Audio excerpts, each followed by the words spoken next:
As Chuck preps for the investigation, Heather travels ahead to join Dan, who has tracked down a witness to the original 1973 Clearwater sightings. Could her experience from decades ago confirm Gary Hart's theory that strange energies beneath Clearwater Lake are attracting UFOs? So I tracked down Jean Coleman.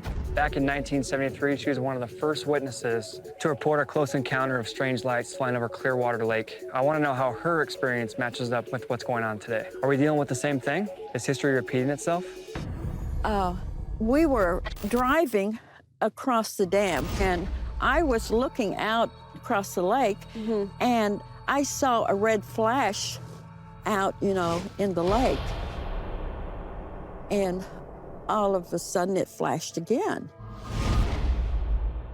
And so we both got out and we watched. There would be a red flash, and in 2 or 3 seconds, there would be another flash. But every time there was a flash, you could see that the flash was higher. When it got so far up, then lights around the red light came on and they flashed. So then when it got up pretty high, all the lights came on, they just stayed on. What do you think that was? Well, definitely, it was never identified, so I would say it was a UFO. So how does it feel to be back here? I really don't like to be here at nighttime. Why is that? Well, if these are aliens, they're a lot more advanced than we are. And, they can do whatever they want. I know what I saw was real. I mean, I didn't make it up, and I didn't imagine it.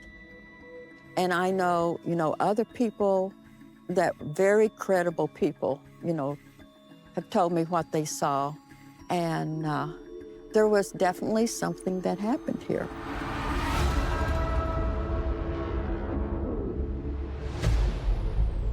From the multiple UFO witness accounts throughout Piedmont and Salem, to Gary Hart's research tracking those sightings along fault lines, everything points the team back to where it all started in the 1970s. Clearwater Lake. This is ground zero. Okay, this is what we're gonna do. I'm gonna set up my binary light experiment. We gotta take water samples because there might be something within the water, biological contaminants, could be caverns, all kinds of stuff under the water. Secondly, if something flew over, there might be something inside the woods here. So we need to walk around the woods out here and check the EMF. Be on guard, be careful, and don't forget your walkies, okay? Binary communication translates ones and zeros into signals capable of transmitting information. Chuck has created a binary sequencer to relay these signals through a system of lights. The result, simple messages broadcast into the night sky, reaching out to make contact with whatever might be watching us from above. It's gonna do the alphabet, it's gonna do alphanumeric, and then we're gonna do some simple letters like hi. What we need to do is kill any other lights so we can see out over the water and see if we get any type of responses. So let's get this thing going.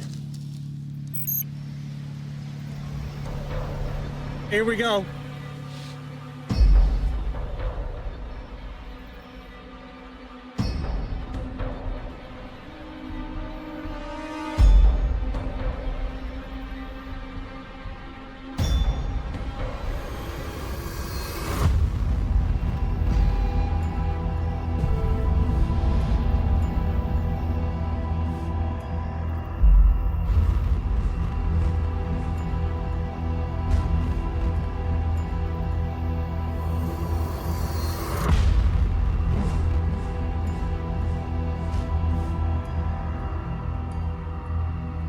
Dad? Yeah. What I want you to do, okay, if you see anything, I want you to point in that direction. What I'm gonna do is I'm gonna be scanning like a 180. Gotcha. To see if I see anything, and I'll point it out to you guys, okay? See anything, Heather? Not yet. Hey guys, keep scanning the tree line. That's where a lot of these sightings happen.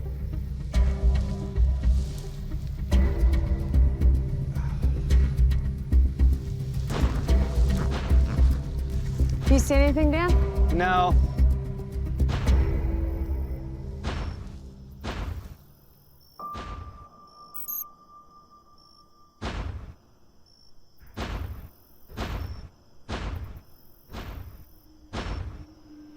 I got lights.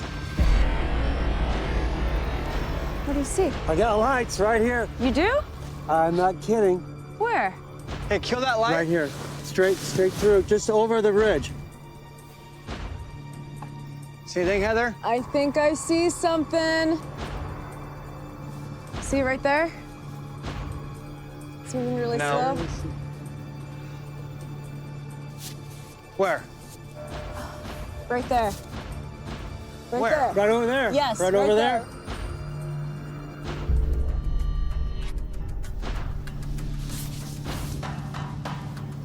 Can you see it?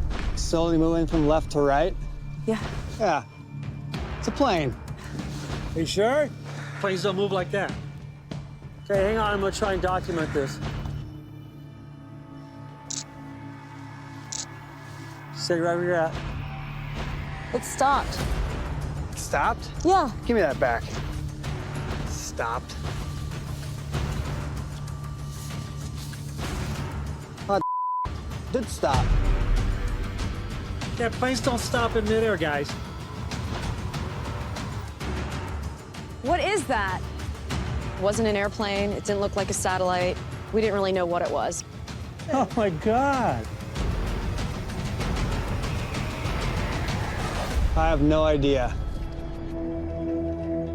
I don't know what I was expected to see out here tonight, but it wasn't that. I'm not saying what we saw tonight was an alien spacecraft, but by definition, it was a UFO.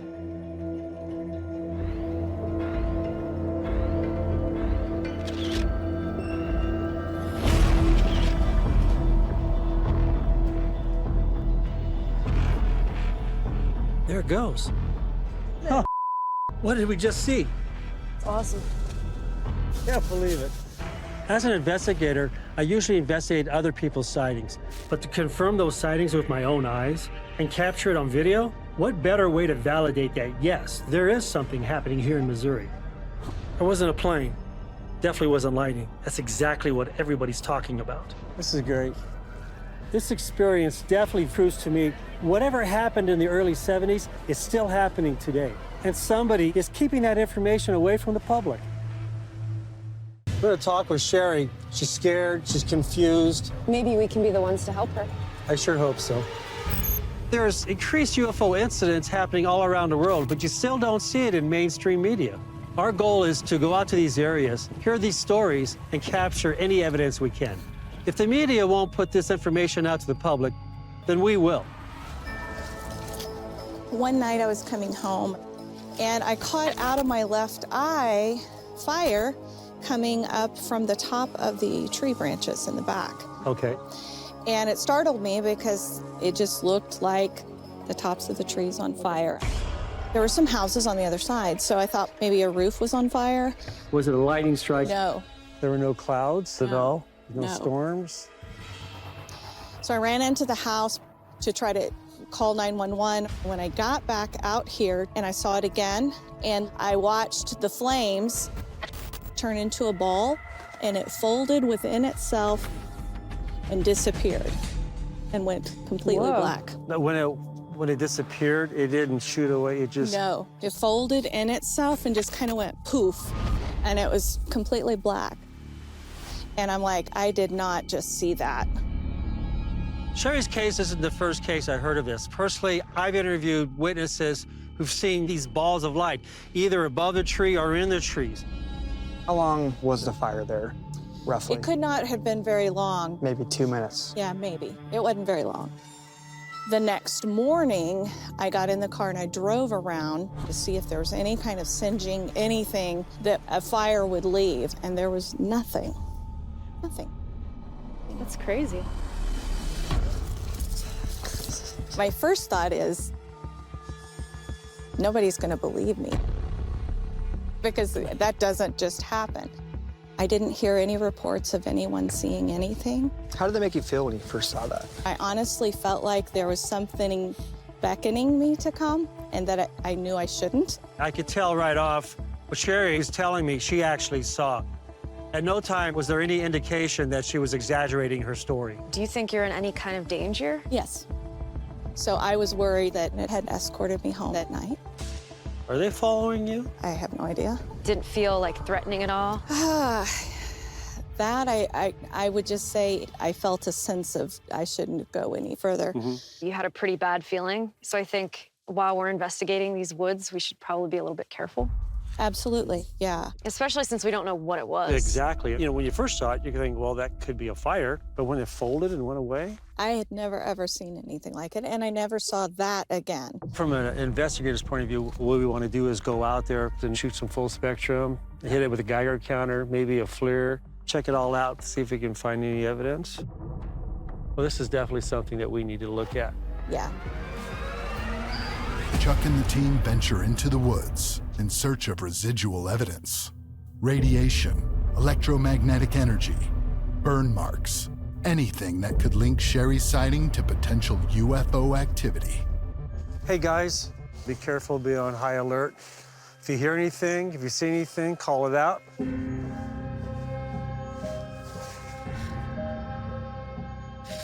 So as a kid, my dad always drug me around on all of his UFO, paranormal investigations, and I think that's why I'm more of a skeptic now.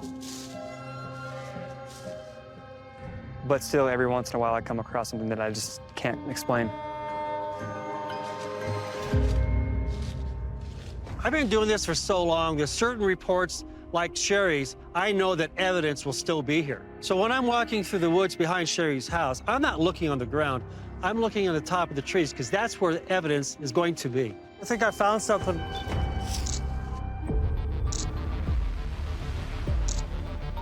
You can see a little bit of tree damage straight up right here. Oh, I see a tree that looks like the top of it was cut off. That's crazy. It's definitely burned. Some of the signs I've seen where lightning strikes is actually an explosion of the tree itself. But in Sherry's case, we only see burning on the top of the trees, which tells me that what Sherry saw was definitely not a lightning strike. If you look back from here to the observation location where her car was parked, it definitely falls in line to where she was. Whatever she saw, this is the spot. Yeah, I agree. Chuck and the team are eager to collect eyewitness accounts of this statewide resurgence in UFO activity. We were coming through one night, Okay. and I look up and there's something there. I mean, it was iridescent, like glowing from the inside. There was nothing on the outside. And Dan was with me. And Dan was your boyfriend? He was my boyfriend. Okay. I said, "Are you seeing this?" And he says, "What is that?" It came right over us, like right over us, not up in the sky, like on us. And it was scary. I just felt, we've got to get out of here. You know, you get the fight or flight instinct, like, maybe we need to go. I see this very bright object. Fort Wood is not far from our house. So we've seen just about every type of aircraft come through. They do their war games out there all the time. But this was not something I'd ever seen. How was it different? There was no noises. There was no indication other than the lights themselves. The bottom you could absolutely see. It was bright, bright red and orange on the bottom of it. It was kind of oval shaped. Okay. I don't know what they were looking for. We just would like some answers. What was your last sighting? Early November, 12:30, 1 o'clock in the morning. Me and a buddy of mine had been out driving up through his field, and all of a sudden there was two lights in front of us, just like they were chasing each other, both round spheres. One had a big light in the center of it, and the other one had several different lights around the edge of it. Now, there's a military base nearby. You could tell the difference between airplanes, conventional aircraft. It was getting daylight, and you could see them pretty plain. It hovered over us probably for 10 minutes. Any sound, any noise? No sound. I wouldn't have never believed it if I hadn't seen it with my own eyes. It make the hair stand up on your head. Freaked me the heck out. You didn't happen to have a cell phone on you. I did. So you've got pictures of some of the stuff that you've seen? Oh, yeah. I've seen these things of a night. I've seen them during the day. Out of all the sightings that you've had, which sighting really sticks out? The deer thing is still a strange deal with me. I'm still kind of freaked out about it. Can you tell me a little bit more about the deer? It was deer season. I was hunting. Seen all the deer coming out of a holler. These deer didn't look right, just like they're a hologram or something. You couldn't exactly see through them. They were like real dark and real dark-eyed, and they would just move real slow, kind of like they was spotters. Just kind of watch you. It wasn't a hallucination or anything like it. It was real. I've hunted and killed enough deer that you could tell the difference. I took a couple other guys with me a couple days after I seen them and was seeing them again. So you've actually had witnesses with you that Yeah. seen these too? Yeah. This is in the same area that you've seen lights? Yeah. Do you think we're being studied? Oh, I guarantee it. When you were growing up, did you have any experiences similar to this? Yeah. What was that experience?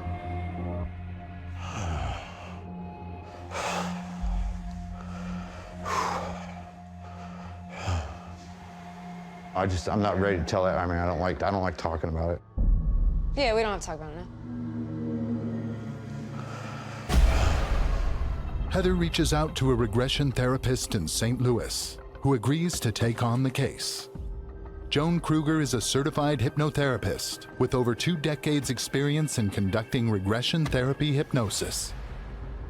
The way that I describe a person's subconscious mind, it's the part that holds everything that we've ever experienced, like a big filing cabinet.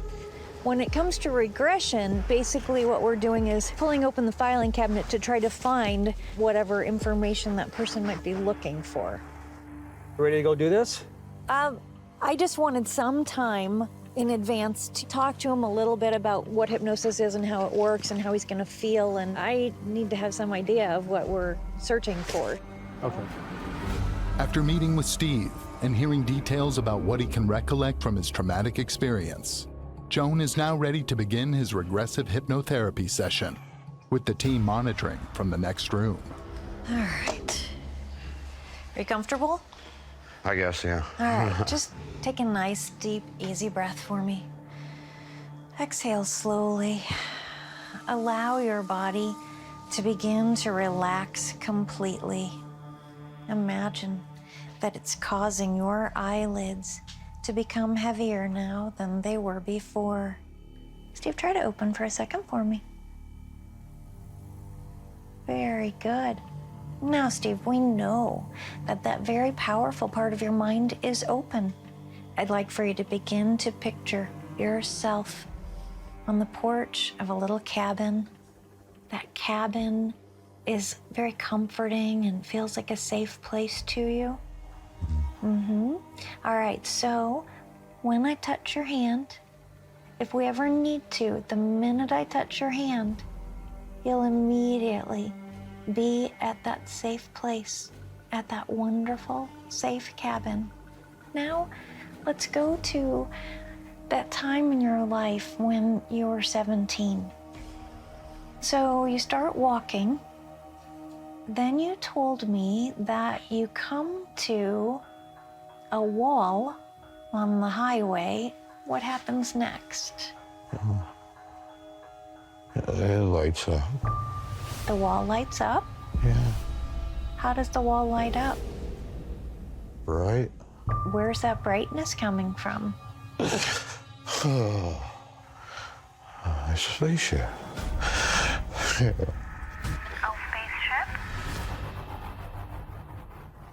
Can you describe it? A bright light comes out. Comes down on you? Yeah. Okay. What comes next? We're in some kind of room. You're in a room? Okay. What's in the room? Somebody. Some person? No. No. No, some person. It's not a person. Oh, Can you describe this? long head. Neck. A long head and a neck? Yeah. Okay. Got big eyes, too. Big eyes? Yeah. It's scary. Scary, I bet. Huh? I bet. What happens next? We go somewhere. Where'd you go? I don't know. Oh, can you tell me? Relax. Hello, yay. Do you want to go to your cabin for a minute? What happens next? We go somewhere. Where'd you go? I don't know. Oh, can you tell me? Relax. Hello, yay. Do you want to go to your cabin for a minute? Let's keep going. You're okay. You're right here with me. Let's go to your cabin for a minute. You're okay. All right. And then what happens? We leave. Do you know where? No, it's far away. It's far away. Yeah. Do you know what happens then? We go back. You go back. Yeah. Do you know how long you're with them? No. No. And then what happened? They leave. What did you do then? I woke up. And you wake up? Yeah. Okay. Yeah. Very good. So, Steve, I'm going to count. You'll find that with every number that I say, you'll find yourself coming back. 5, 4, 3, 2, and 1.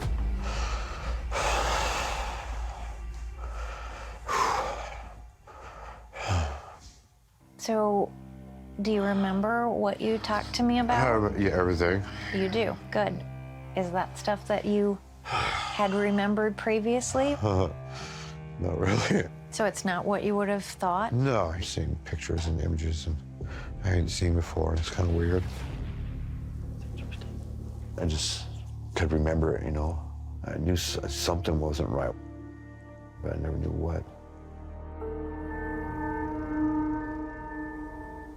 That was very interesting. So, in my opinion, well, I believe that he absolutely believes that he was missing for 2 days.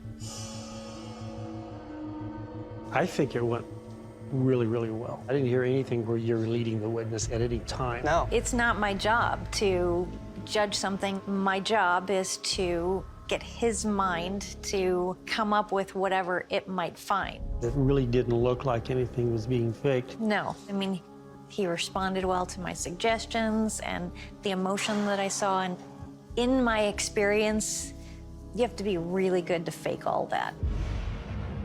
I would never say, this is not true. I would not. Could his mind fabricate a whole alien abduction? Anything is possible, but I believe him. Now he knows some of what was going on in those 2 days. Why he was missing for 2 days. Right, which he didn't know before.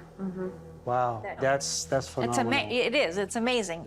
Steve went through something pretty traumatic when he was younger, and then watching his regression, I definitely feel bad for the guy.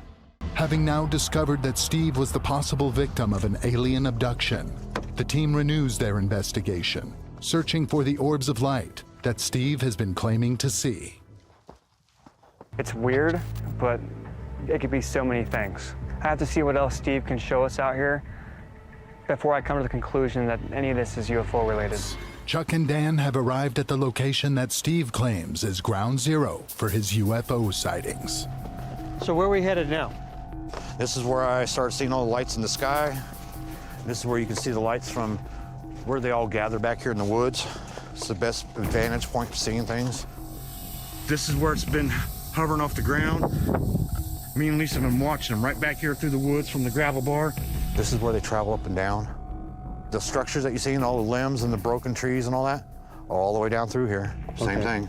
All right. And it's about, I don't know, 100-yard walk and you're right on top of, I call ground zero at one time. All right, well, let's check it out.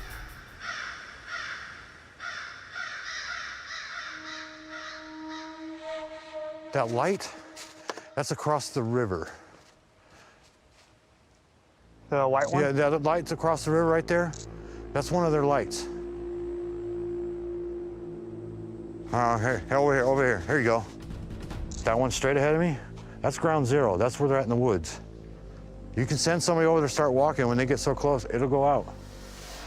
Hey guys, stay here. I'm gonna go check this out.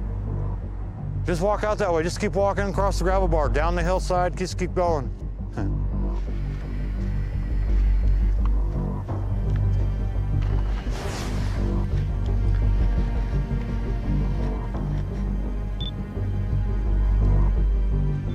It's just a house.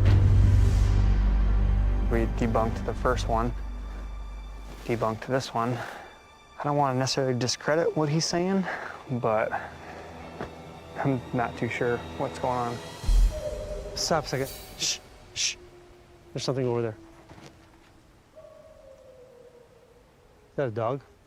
Dogs apparently can see and hear them and can kind of pretty much tell where there's activity by the sound of dogs.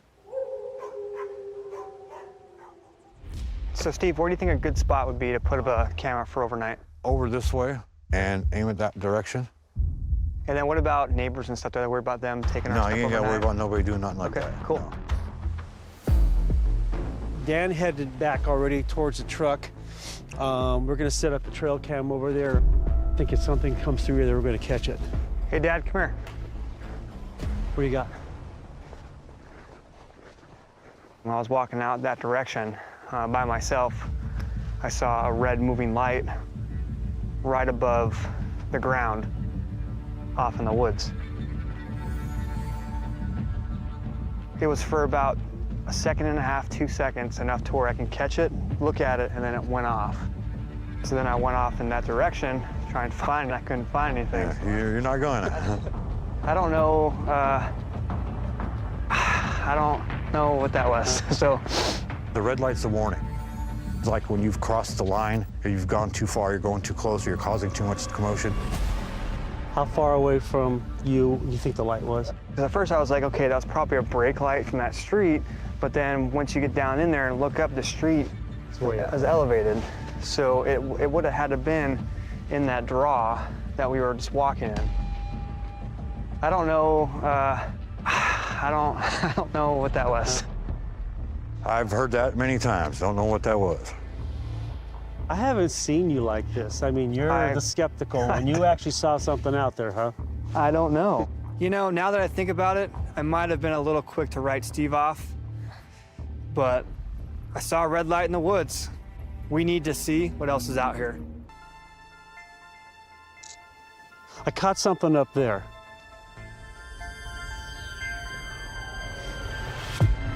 Dan? Did you have a light with you? Nope. Saw a little speck of light right here. Little tiny white one. A little tiny one. Right there. Now, when I first saw that through my viewfinder, these lights clearly are house lights, and that's why I was looking through my lens, but I could have sworn you had a flashlight, and you don't have a flashlight on you. No. The hell was that? Is that something that you see? Yeah. Yeah, you see the little white light. It seems like the closer they are to you, the dimmer the light. Oh my God. Nice, nice. After an eventful evening, the team hopes there may be more evidence to analyze. This shot, we were filming you guys walking.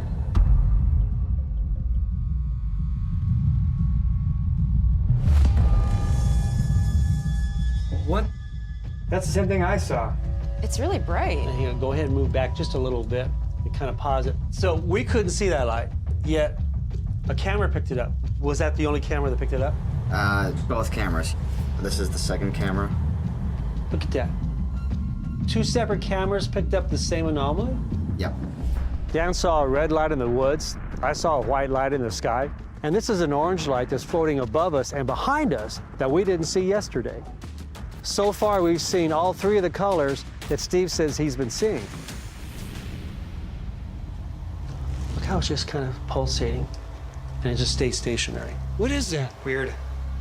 We did not see that while we were walking out there, so it's a little scary because I'm out there in the woods by myself, and then all of a sudden there's something hovering above me, watching me. Wow. That's incredible. So what's flying out there that we can't see? There's no houses or anything over there, There's right? nothing out there. That's sky.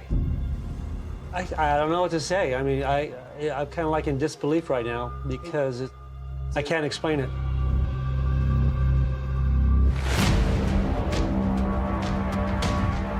Who or what tampered with the cameras remains a mystery, as do the mysterious sounds from Steve's basement and the strange lights hovering overhead in the woods. But with the team now experiencing exactly what Steve has been claiming, they return to his house to share their newfound evidence. Hey, Steve. Since we've been here, we've gathered a lot of evidence. Yeah. We've captured anomalies. We got some really good EVPs, and we learned under regression about an event you had when you were 17. Steve, you're not crazy. No, no. How does that make you feel? Right now, kind of like an enlightenment.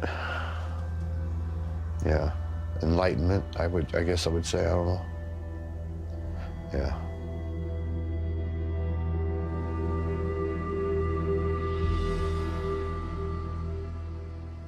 What I thought was really interesting was we've debunked a lot of the stuff he's seen as just, you know, natural lights and whatever, but we've also caught some really phenomenal things out there.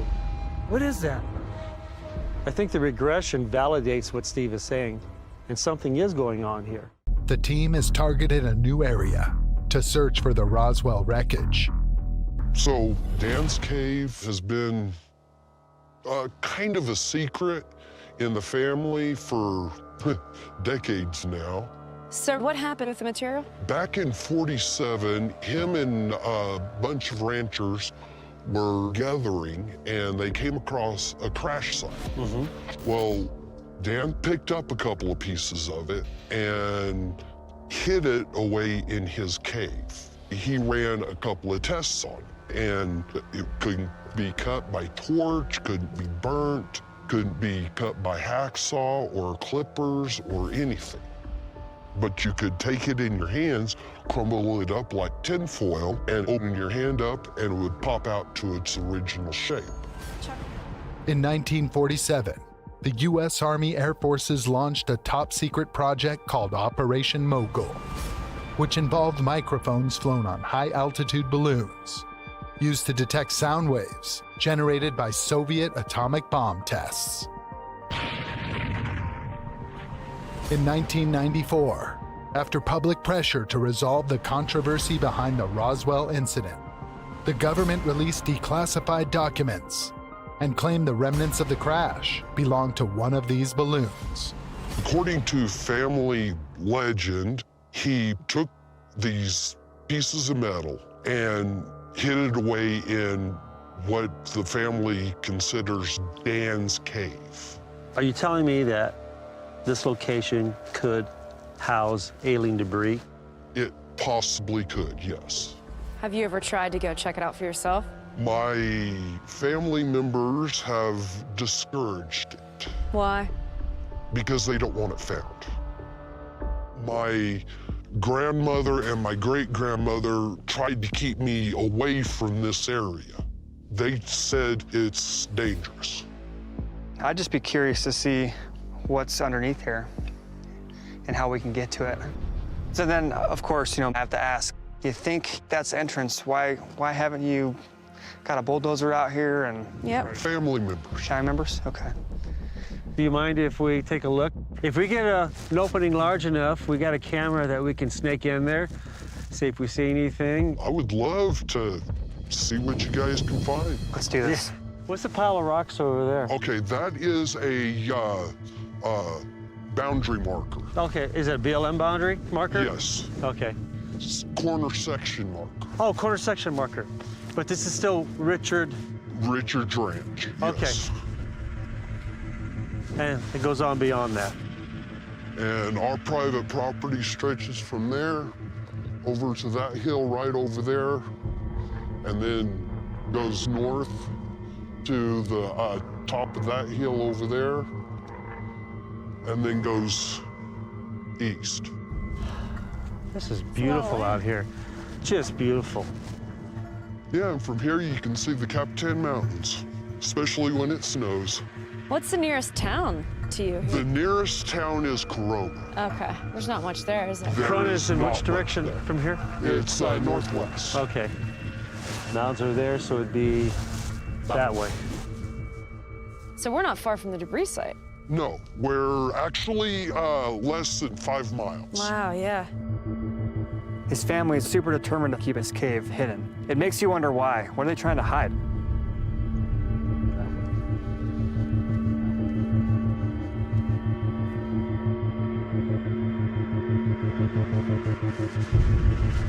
This definitely looked like cave area, huh? Yeah, it does. Just the way the rocks are set up. Do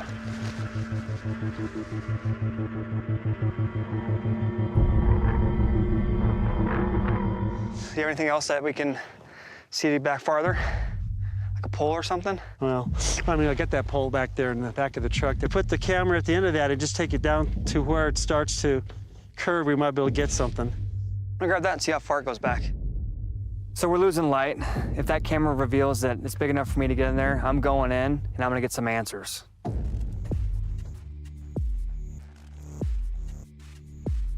It's going in. It's in the hole. All right, let's see. See anything? It looks like it's closed off on me. No, it goes back further. See right there? It's just that because we were shoveling, we pushed some dirt in front of it, didn't we? That's the top. Yeah, you can see where we pushed dirt in front of it. Try going to the right. Yeah, he'll have to pitch around, you think? Oh, look, it goes in there too. Look at that. Hey, look at that. So it opens up to the right too. Yep. Yeah. Oh, look at that.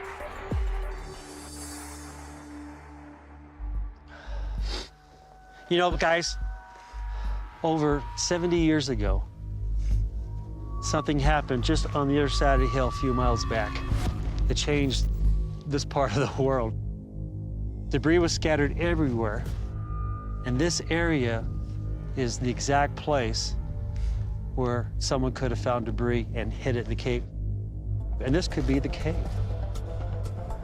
This is exactly what we were looking for, exactly.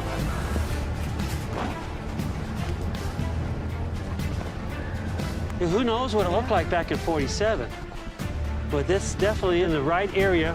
This is where their ancestors said that debris was hidden in caves.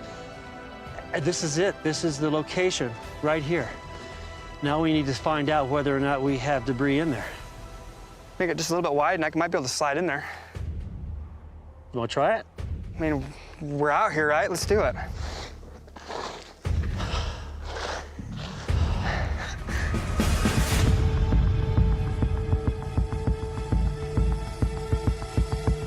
What do you think?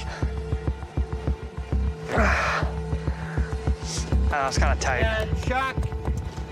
Just as the team is picking up steam, Dan Richards' descendant returns with disappointing news. My family members have found out that you are here. They like their privacy, so they're not that much into people poking around where they don't need be. Well, because this is an active investigation. That's the problem. This location is now blocked off. For unknown reasons, the Richards family has put a halt to the team's excavation. I don't know. Maybe the family wants the debris for themselves. Maybe they're afraid that the military may come in and take the debris from them, might harass them. I don't know, but I'm really disappointed right now. Okay, guys, that's it. Pack it up. We're getting shut down. I turned it off. There's just no way to walk away from this. We have to. For now, we have to. We may be shut down for now, but we're gonna find out what's in that cave one way or another. I think we're getting closer. One step closer to the truth. Let's go. Okay.